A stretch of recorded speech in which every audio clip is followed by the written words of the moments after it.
Sejauh ini betah, Pak. Oh ya? Syukur deh kalau gitu.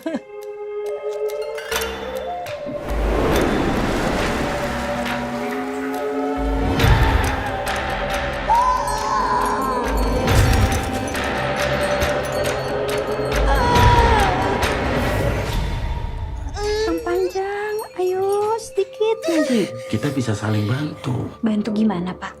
Kamu mau kemana? Gila ya lo, kalau lo tahu apa yang gue alamin di sini. Maksud kamu apa?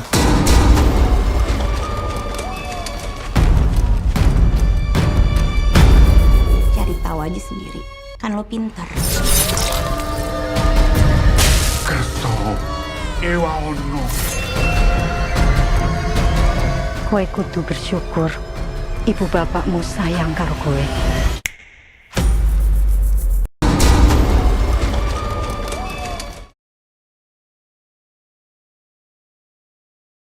Inang atau The Wong adalah film horor lokal besutan sutradara Fajar Nugros. Ini merupakan debut perdana beliau dalam genre tersebut. Fajar Nugroho atau lebih dikenal dengan Fajar Nugros adalah seorang sutradara dan penulis asal Indonesia. Awalnya, ia merupakan penulis cerita dan pembuat film pendek di Yogyakarta. Kemudian, Fajar pergi ke Jakarta dan memulai karirnya dengan belajar dari Hanung Bramantio. Debutnya sebagai sutradara layar lebar dimulai pada tahun 2009 lewat film Queen Bee. Beberapa film arahan Fajar yang dikenal publik adalah Cinta Brontosaurus, Refrain, Bajai Bajuri The Movie, Muammar Emkas Jakarta Undercover, dan seri film Yowis Band.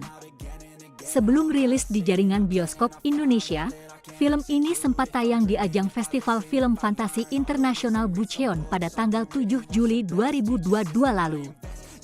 Festival film internasional yang diadakan setiap tahun pada bulan Juli di Bucheon, Korea Selatan.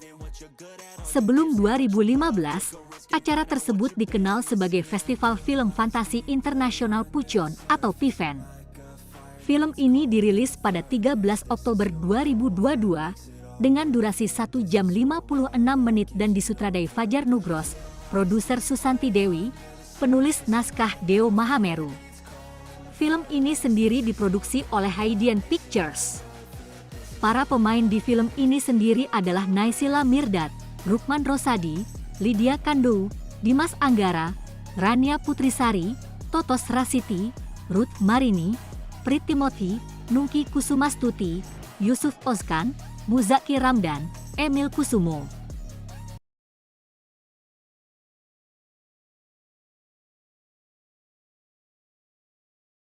Wulan diperankan oleh Naysila Mirdad, hamil di luar nikah akibat ulah kekasihnya. Heru diperankan oleh Emil Kusumo. Apesnya lagi, sang kekasih sama sekali tidak mau bertanggung jawab. Nita diperankan oleh Rania Putrisari, rekan kerjanya, menyarankan Wulan untuk melakukan aborsi. Ntar juga mati sendiri. Lagian kalau nggak bisa pakai obat, selama proses tuh lo cuma tidur, nggak berasa apa-apa. Tak. Walau dalam kondisi terhimpit masalah ekonomi, Wulan menolak dan tetap berusaha untuk mengurus kandungannya.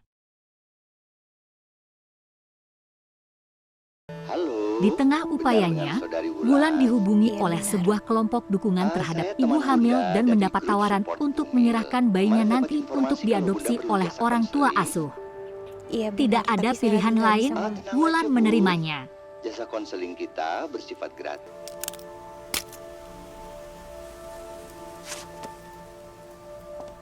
Tidak punya uang untuk membayar sewa kontrakan, Wulan akhirnya memutuskan untuk tinggal di rumah calon orang tua asuh bayinya. Pasangan suami istri Agus Santoso diperankan oleh Rukman Rosadi dan Eva diperankan oleh Lydia Kandou. Keduanya menyambut kehadiran Wulan dengan hangat.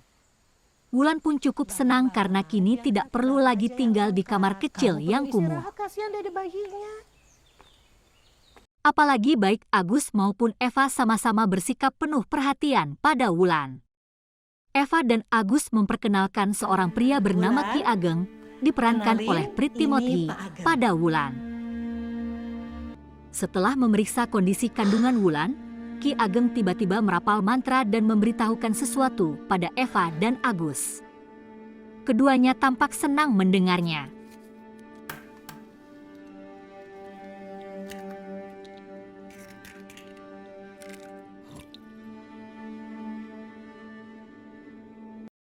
Pasca kejadian tersebut, Wulan mengalami mimpi buruk yang berhubungan dengan keluarga Santoso dan janinnya. Hal itu membuat Wulan mulai merasa khawatir.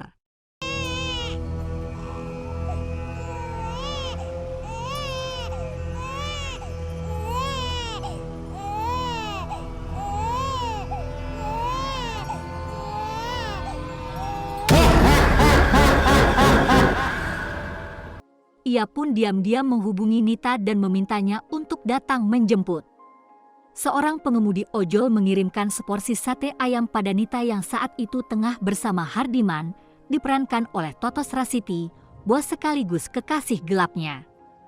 Tanpa curiga, Nita menerima kiriman tersebut dan menyantapnya bersama Hardiman. Keduanya lantas keracunan. Terungkap bahwa pengemudi ojol yang mengirimkannya adalah Agus. Ia kemudian masuk dan membunuh keduanya.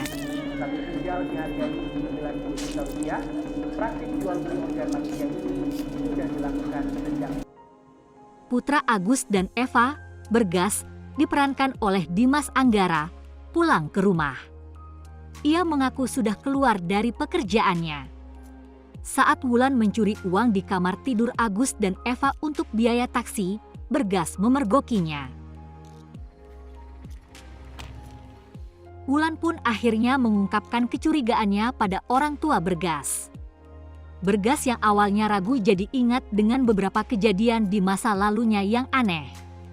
Bersama-sama keduanya lalu menyelidiki apa yang sebenarnya terjadi di rumah tersebut.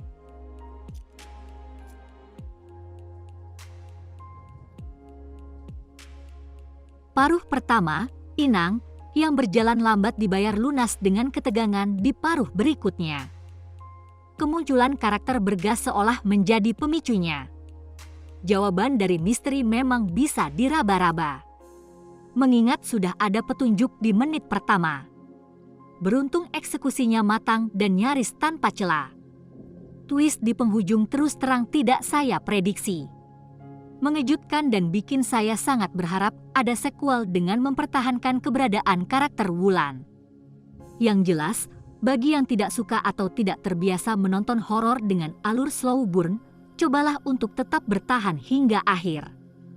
Dijamin tidak rugi. Bagi saya pribadi, yang menjadi poin minus adalah dialognya. Terlalu banyak menggunakan kata makian kasar. Semoga saja penonton bijak dan tidak mengajak anak di bawah umur untuk menonton film dengan rating D17 ini. Ada pula satu adegan janggal di babak puncak. Tentang kematian salah satu karakter yang prosesnya tidak masuk logika. Penonton di sekitar saya hampir semuanya bingung kenapa yang bersangkutan bisa ujuk-ujuk tewas dengan cara sedemikian rupa. Untuk akting, para aktor dan aktris kawakan yang berperan dalam Inang kompak menunjukkan kualitas mereka. Tidak ada yang tampil mengecewakan. Termasuk Rukman Rosadi yang mampu menjadi creepy tanpa banyak basa-basi. Terakhir, untuk sinematografi rasanya tidak perlu dikomentari. Film-film Indonesia punya standar tinggi untuk yang satu ini. Justru bakal kaget kalau sampai ada film lokal yang sinematografinya bobrok.